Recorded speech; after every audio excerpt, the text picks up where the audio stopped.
Tonight on Dr. Phil Primetime. Imagine receiving a call from the police and being told that your young daughter is dead. That's right, 20 stab wounds, 10 of them in the back and neck, and it was ruled a suicide. Case closed. The good news is Nancy Grace is immersed in this case. You mean to tell me she sliced her own spine and kept stabbing herself? That's the most disgusting thing I've ever heard. I know she was murdered.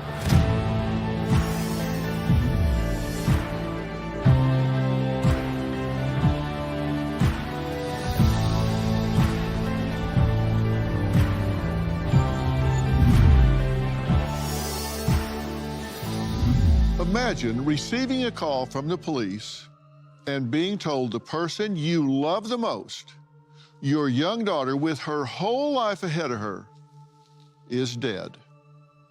You also find out it was a horrific and painful death.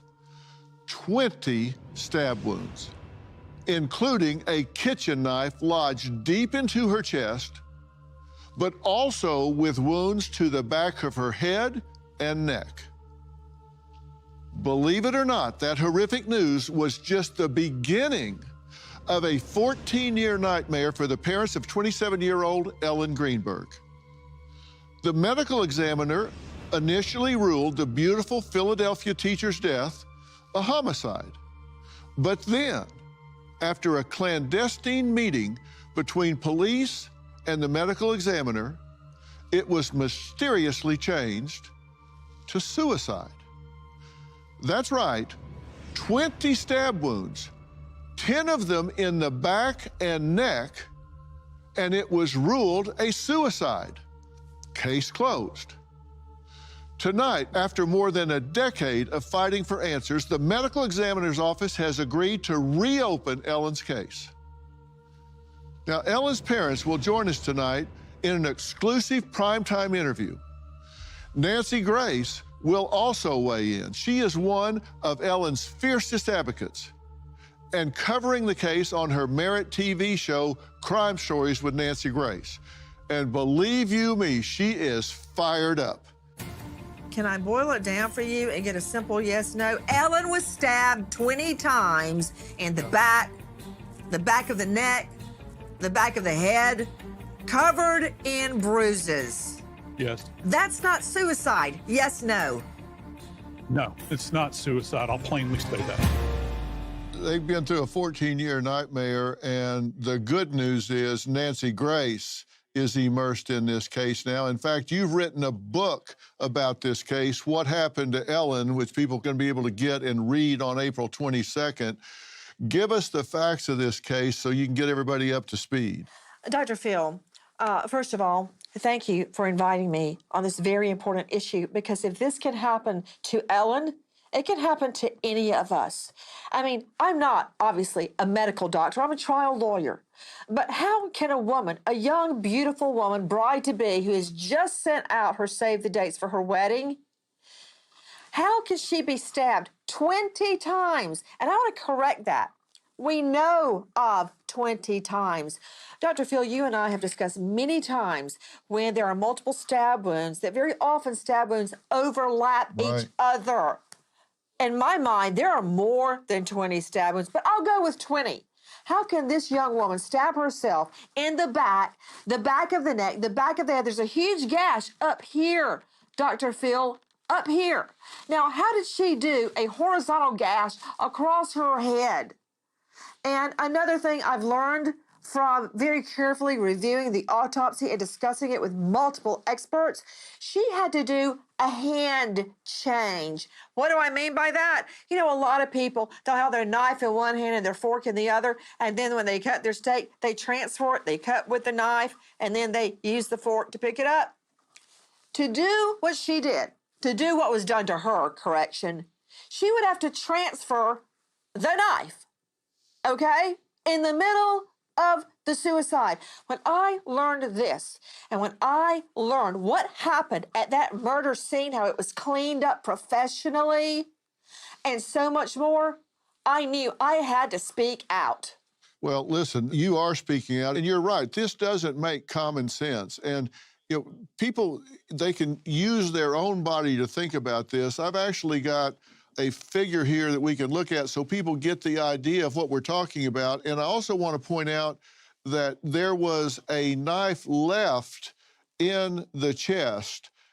And we'll talk about the significance of that in a minute. But so people can look at this, there are also multiple stab wounds where every one of these X's are in the front. And then we turn around so we can see all of these X's are where the autopsy report says these stab wounds were. And I'm not the most flexible person in the world, but I can't even reach some of these areas, Nancy. Being stabbed is very painful. And to do this 20 times, as you and I have talked about, there's probably more than 20 stab wounds here. And then to leave this knife is left, and of course this would be, the theory would then be that this was the kill shot at the end. Why would someone do this? And I can tell you from a psychological standpoint, it doesn't meet the psychological profile of this individual. This wasn't someone that was prone to self-hatred and rage that would just attack themselves in this way. This wasn't this person's psychological profile. No, Dr. Phil. Again, this is not my bailiwick, it's yours. But just being a trial lawyer that's tried a lot of homicide cases, think about Ellen's actions, which is a whole other psychological aspect of this. But I want to come back to the wounds because I've got some news that's going to just knock you out as it did me the first time I heard it. But that day, she had a beloved first grade class. She loved teaching, Dr. Phil. And a blizzard set in that day, okay? So everybody got to go home early, snow day. She, on her way home from school, stops to fill her tank up with gas, which is contrary to any suicide I've ever seen, where your only thought is to end your life. You're not worried, hey, do I need to fill up my tank so I can get out in the snow tomorrow? Fills up her tank, comes home, calls every one of her little students' family to make sure the students got home okay. Then she starts preparing, I guess, lunch or dinner, a huge fruit salad. She has just sent out the save the dates for her wedding, big wedding, okay, that her mom and dad were going to pay for. Huge, fancy wedding. Then she's in the kitchen making the salad, Dr. Phil. And all of a sudden she says, to hell with the salad. I'm going to kill myself. Yes, I'm prepping dinner, but forget that. Then stabs herself 20 times. And this is an interesting forensic fact, and I need to figure out what to make of this. That knife that you said was plunged into her chest and her hand was still around it. The other hand, Dr. Phil, was clutching a completely clean, white, pristine dish towel. So what, she did all that with the dish towel in her hand, completely clean. Now, this is the forensic fact I wanted to tell you, Dr. Phil. I didn't come up with this. Experts that worked on the autopsy and looked at the case for the state, for Philly, said that one of the wounds did not bleed. Translation, her heart was not beating. When that wound was sustained, she was already dead. Let that soak in. One other wound actually went so deep, Dr. Phil, it sliced her dura. D as in Delaware, U-R-A. What is that? That is the protective sheath around your spine, Dr. Phil. You mean to tell me she sliced her own spine and kept stabbing herself? That did not happen, Phil. None of this makes any sense at all. And from a psychological standpoint, people that are taking their own life don't have forward thinking. They don't take forward actions. You don't fill up your car, which will last you a week, 2 weeks, 3 weeks, if you're going to be dead in an hour. You just don't do that. They don't do forward thinking like that.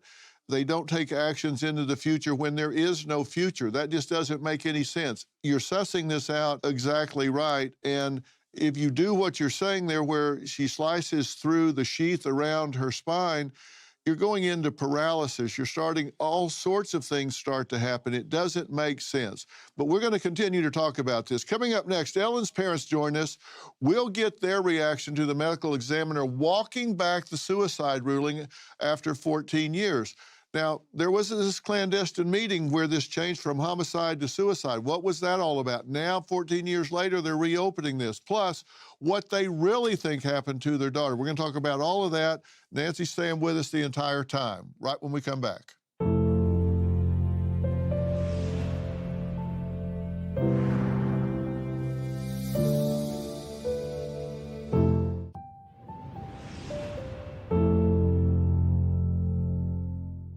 Joining us now are Ellen's parents, Joshua and Sandy Greenberg. Now, they've been crusading for justice for their daughter, all while mourning the loss of their only child. So I'm so glad to meet both of you, and I'm so very sorry that you've had this loss and had to go through this terrible battle, because it gets in the way of actually grieving.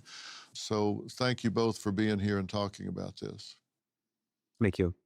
Let me ask you first, how did you hear about your daughter's death? We were tucked in our family room. I had cleaned up from dinner and listening for sounds of a hopeful snowplow to come through, and the landline rang, and it was the fiance's father telling us that something terrible had happened to Ellie. And I didn't know what that meant. I said, so where's the ambulance? He says, there is no ambulance. And then I screamed, Josh, pick up the phone line. And I said, well, what happened? He didn't know. But he was in the lobby of the apartment building.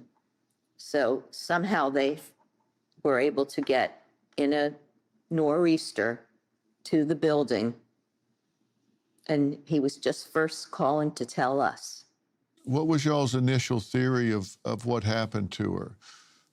We didn't know anything. You just knew nothing. Nothing. And then ultimately you found out that she had been stabbed so many times. And so obviously you concluded that she had been attacked, right? We didn't know details. The whole situation was very murky. The police didn't call us. We knew nothing. I know it sounds absurd, but we didn't know our daughter was dead. We had no idea what was going on. We were in Harrisburg on the night of a very bad nor'easter, where the turnpike was closed and everything. There's no traveling around. We don't know how these people got to where they got to the building where Ellen and Sam were living. And they called us and said something bad has happened to Ellie. That's about it.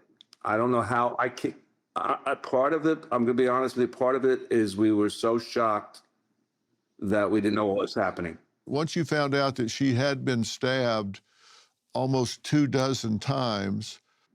I didn't find that, Dr. Phil, I didn't find that out until I read the autopsy report. Right. We didn't know anything. And I counted from A to the letter T.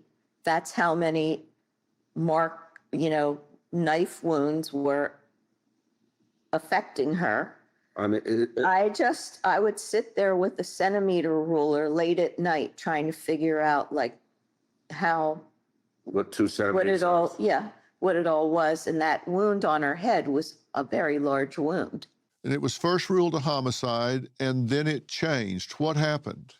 The city, the district attorney's assistants, and the medical examiners had a meeting. And the police. And there was no record of this meeting.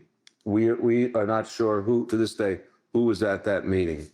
I will tell you that one of the people at the meeting received high immunity from a judge in the city, meaning that the judge just threw her off the case. We don't know what happened. Eventually, Osborne, who was the medical examiner who did the hands-on autopsy of our daughter, changed it to suicide. He didn't discuss because of things that the police told him that weren't true. Inaccurate. And what was he told? Have you found out what this person was told? That He was told, number one, that someone was with Sam when he broke in to the apartment, which is number one, not true. Number one, Sam didn't break into the apartment. But go on. Nothing he was told was true. And the main one though, was that Sam was accompanied into the apartment. He was not alone when Ellen's body was found. That's really the main thing. The other things are less, that come out later on during pre-trial examinations. I forget what's that called? Depositions. Depositions. Like Lindsay Emery, who was brought into the case, is the one that said that some of Ellen's wounds were post-mortem, meaning they were administered after she was dead. And we still haven't figured out how a suicide person who died from suicide could administer wounds after she's already dead. all right, and Sam is the fiance, right? Yes. Okay. Yes, sir. And to be clear and be fair, Sam is not a person of interest at this point. He's not been charged. He's not a suspect. At this point, the police are not investigating Sam. He's not a person of interest or a suspect, correct? I'll make it very easy. The case is closed and Ellen was a victim of suicide. That's the end of the case. Okay, but it's now been reopened. Well, not quite. Not quite. What we have is a verification Letter. Verification was a letter, a document by Dr. Osborne saying that he says that he did not, he's going back on his original, he's going back and saying this is not a suicide. That's all he said. It should be anything other than a suicide. That's what he said. Now, a part of our negotiation with the city, I believe, is that they are going to relook at the case, have the medical examiner relook at the case files and see what they come up with again. I don't know why we're doing that, and I don't trust the city. I don't trust the city at all. And it's now. The city could tell me today is Tuesday. They could tell me it's daylight. I still wouldn't believe them. Well, I can understand why you feel that way, and I want all three of you to respond to the chilling 911 call made by Ellen's fiance. We're going to have to take a break. When we come back, we're going to hear that. And Nancy, I'm going to ask you to walk us through it, and then we're going to get the parents' reaction. We're going to do that right after the break.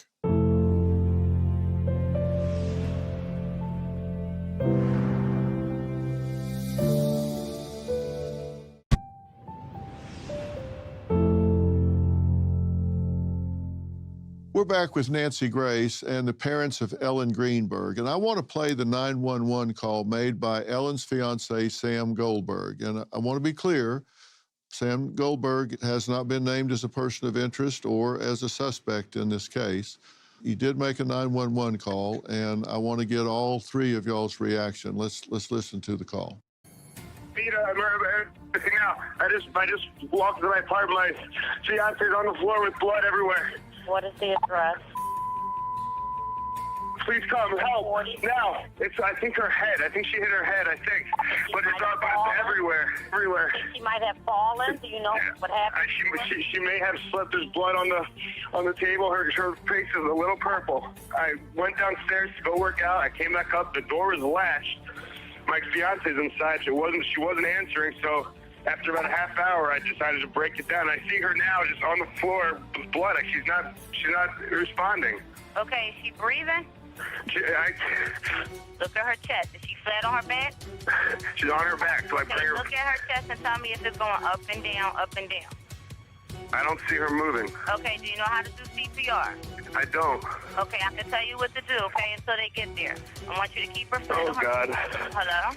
Yeah, hi, okay. Are you willing to do CPR with me over the phone until they get there? I have to, right? Okay, so get her flat on her back, bare her chest, okay? You want to rip her shirt off? Her shirt won't come off. It's a zipper. Rip Oh, it my off. God. She stabbed herself. Where? She fell with a knife. Oh, no. Her knife's sticking out. Her what? There's a knife sticking out of her heart. Oh, she stabbed herself? I guess so. I don't know where she fell on it. I don't know. Okay, well, don't touch it. Okay, so I just let her down here now. I mean, what do I do? No, I mean, you can't. If the knife is in her chest, it's going to be kind of hard for you to do CPR at this time. Okay, now, I'm sorry, guys, but I have this figure here with a knife protruding from it that is similar to the knife that was there. Nancy, how do you not mention this in the beginning of a 911 call? Dr. Phil, I have so many problems with everything that I'm hearing. I hardly know where to start. But I would like to point out in what you just played, which is a portion of the 911 call by the fiance to 911, that is where we first hear the word stab herself. This is where the specter of suicide first emerges. She stabbed herself. I mean, if I came upon my husband, I wouldn't think he stabbed himself. But for a reason, the fiance says she stabbed herself. I don't know that reason. Why not? Somebody stabbed her. But then she fell on a knife 20 times. Okay, I understand that people are in shock when they come upon the body of a loved one. I get that. But I would like to point out, and this is so important, it's critical. I know that Josh and Sandy know what I'm talking about because we've discussed it many times.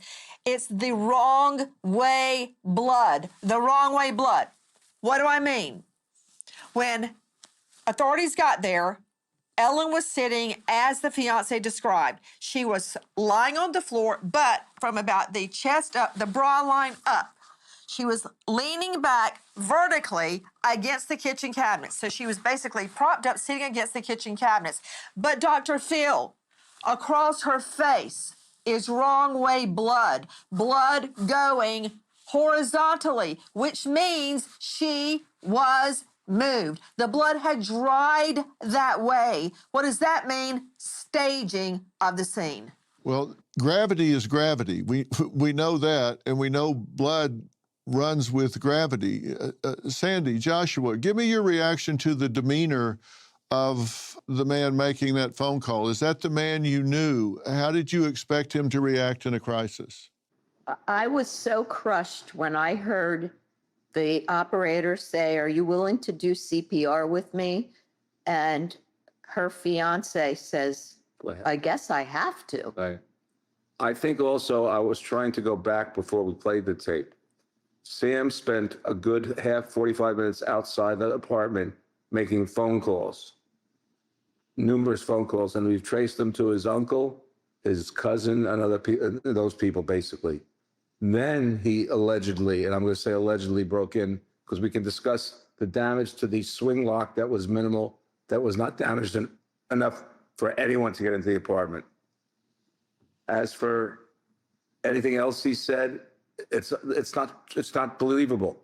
I'm not an expert on this, but the experts who have listened to these tapes say it's staged. It's wrong. It's not how you normally react.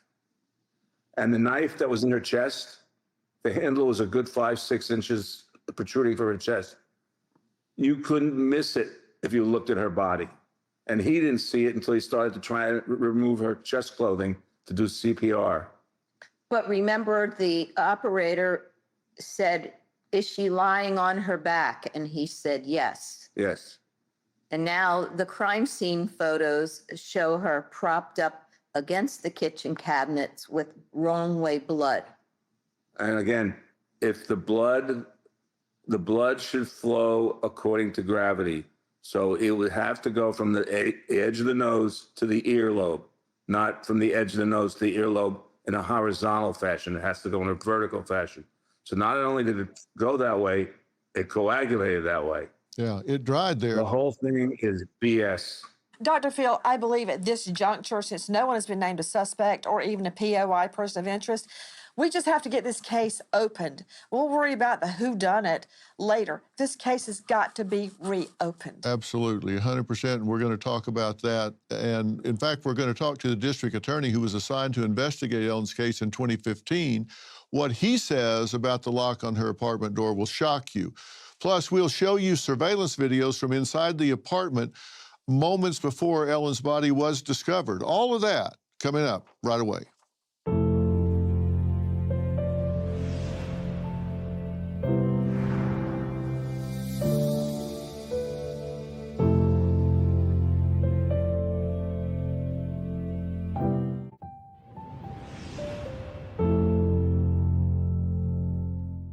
We're now adding Guy DeAndrea to the conversation. He's a former Philadelphia prosecutor who was assigned to investigate this case in 2015.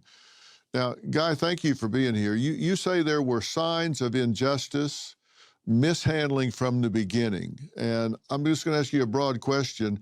What were those things? What bothers you about the handling of this case? Right from the beginning, and not the beginning of Ellen's death, because I wasn't involved until 2015. And when I first started looking into this, I wanted to know up front. I didn't even know the story, but I thought, how could you have 20 stab wounds all over the body? How could this be a suicide? So I called the medical examiner's office, and the singular reason they provided to me was the apartment door was an old-fashioned deadbolting system, meaning it's deadbolted into the frame. And because that's the way it was when Sam came upon the apartment, it meant that no one could have entered or exited, meaning it was, in fact, as bizarre as it may be, a suicide.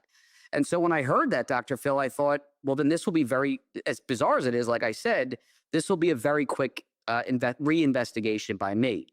But then when I view the photographs and I see that it's not in any stretch of the imagination a deadbolt system, but rather a hotel latching mechanism, within 30 seconds, you can go online, search how to lock or unlock that type of mechanism from outside the apartment. So right away, it just threw me that people with these actual photographs were trying to sell me on a bill of goods that's laughable in a 30-second search. A junior detective could have done that. And this is easy to open, is what you're saying.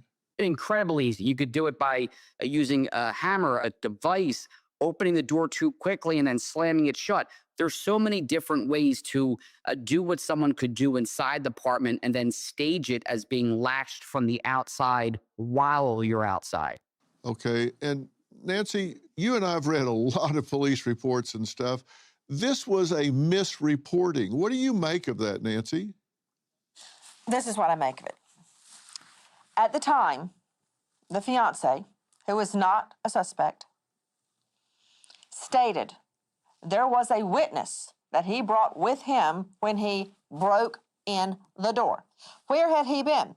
He came back to the apartment, apparently, but then left to go just downstairs, Dr. Phil, for about a 45-minute workout. As I recall, Guy DeAndrea, that's correct. And he is caught on surveillance video going in and out of the workout club downstairs in the building. He didn't get in the car and drive through the snow and then come back an hour later. In the building.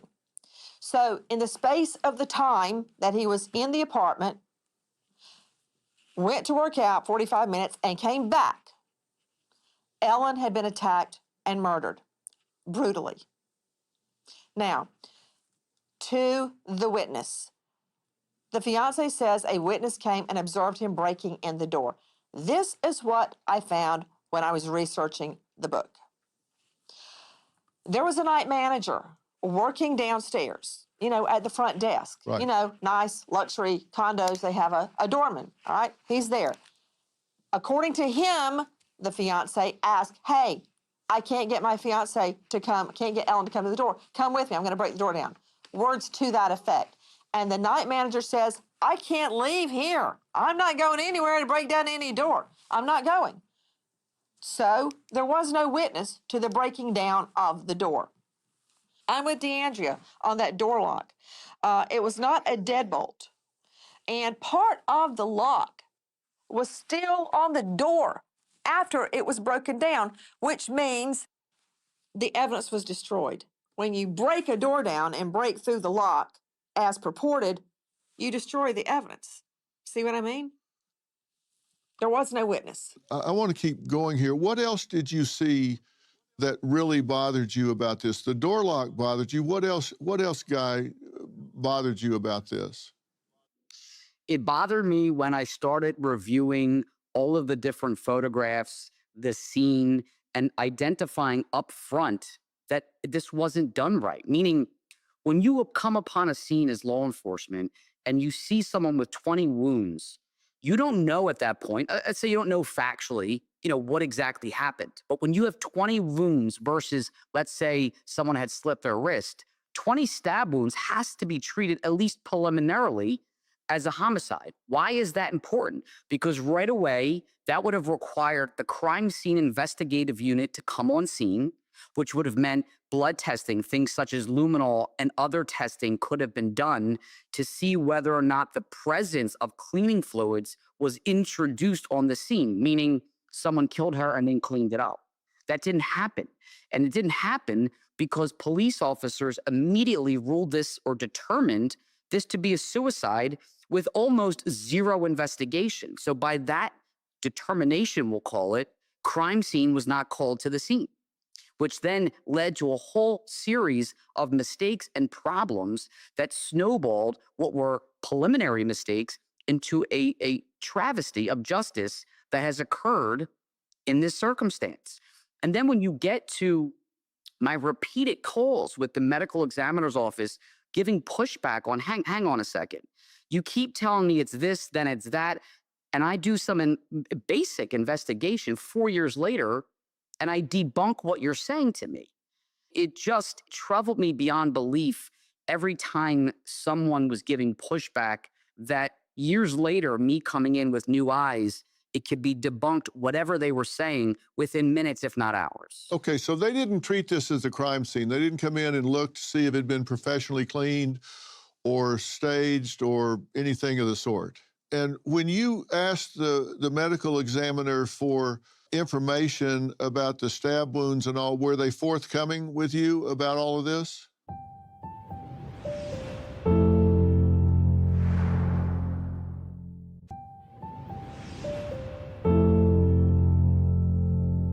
When you asked the medical examiner for information about the stab wounds and all, were they forthcoming with you about all of this?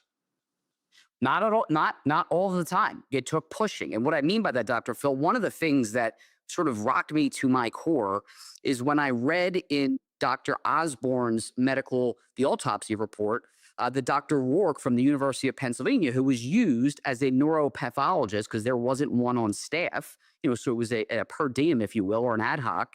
And there was an indication that she did a neuropathological examination of the spinal column. So when I saw that, I said, okay, let me see that report, because she would have produced her own report, right? And then it was, well, we don't have that report.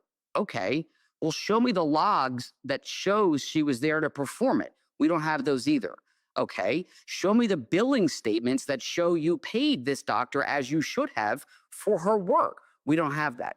So then I call, Dr. Rourke years and years and years and years ago, and there was no recollection of doing this. And I don't mean like I don't remember one way or another. It was a very clear, I didn't do this.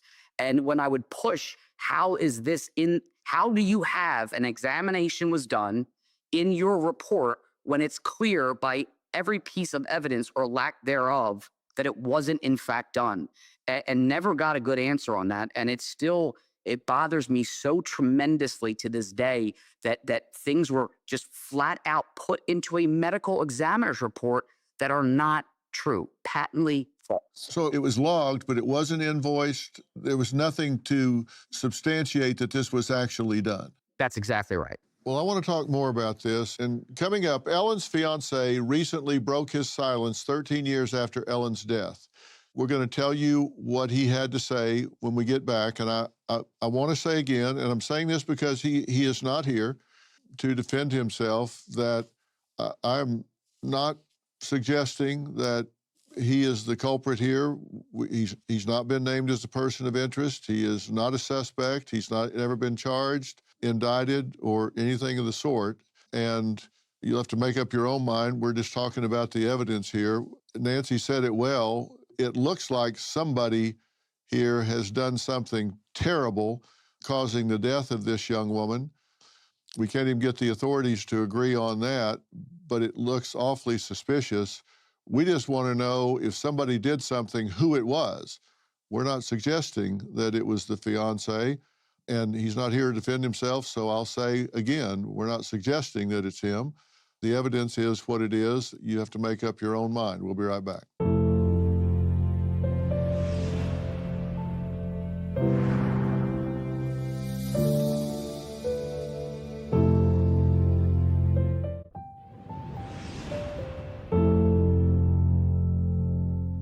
Tonight we're discussing the mysterious case of Ellen Greenberg. Now, Ellen's fiance, Sam Goldberg, recently spoke, telling CNN in an email statement, and I quote, "When Ellen took her own life, it left me bewildered. She was a wonderful and kind person who had everything to live for. When she died, a part of me died with her. Unimaginably, in the years that have passed, I have had to endure the unimaginable passing of my future wife and the pathetic and despicable attempts to desecrate my reputation and her privacy by creating a narrative that embraces lies, distortions, and falsehoods in order to avoid the truth. Mental illness is very real and has many victims. I hope and pray that you never lose someone you love like I did to a terrible disease and then be accused by ignorant and misinformed people of causing her death. If you're really writing a truthful story, dig deeper, and please do some good by raising awareness for mental health." End of quote. We reached out to Sam through his attorney and did not hear back. Joshua, Sandy, any response to that statement? I have no comment. I do. It's the most disgusting thing I've ever heard. There's not an ounce of truth in it. We have for 14 or whatever the time is, 14 years here, never pointed a finger at who we thought did this or any way, shape, or form. So I have no idea what he's talking about. We have done this by the book. No jumping on tables, no acting out like a moron or an idiot, no excited father or mother. We have done this professionally. And we never have ever said who we thought might have been the person that actually murdered Ellen. But we do believe she was a victim of a homicide, a murder, a savage and brutal murder. So you have no doubt in your mind that she is the victim of foul play, that she was murdered here, and lots of signs point to that. You're not saying that it was him. You're not suggesting it was him. You're just saying someone took your daughter's life. You believe that to the core of your soul. I believe there was a murderer and a female abuser loose in Philadelphia or someplace comparable that was involved in this particular incident. That's what I believe. And Nancy, you believe that a crime has been committed here. I have no doubt in my mind. Ellen was murdered. Ellen did not stab herself 20 times at one of the most happy times in her life. And again, I would like to point out, this is not about Sam Goldberg. It's not about him. I'm not making it about him. This is about Ellen.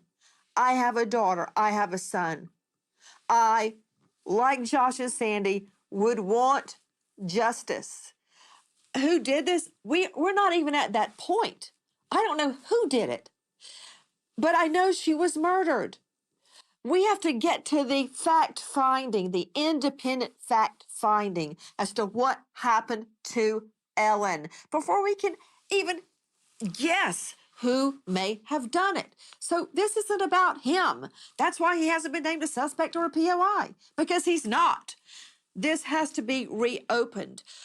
Another thing, Dr. Phil, I just want to point out that at the beginning, Dr. Marlon Osborne stated, "I have enough evidence to rule this is a homicide."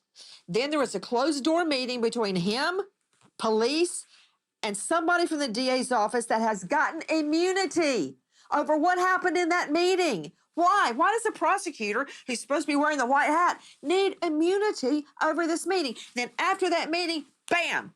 Oh, yeah, it's a suicide. You know another thing about Lucy Rourke, Dr. Lucy Rourke, the neuropathologist? She doesn't even remember any examination of the sheath around the spine. She doesn't remember any of that happening. And according to Osborne, he took the sample, in a pickle jar, and walked through the snow to Rourke, who met him outside and looked at it. No white jackets, no microscope, nothing. That didn't happen. So why is it in that autopsy report? It didn't happen. I'll tell you what I think, Dr. Phil. I think it was a sloppy scene recovery. They decided, oh, no forced entry, suicide. And then everything snowballed from there to cover for the sloppy job at the scene. And here we are today. And Shapiro, you too. You were in the AG's office. You wouldn't open this case. Now you're the governor. Here's your chance to finally do the right thing, Shapiro.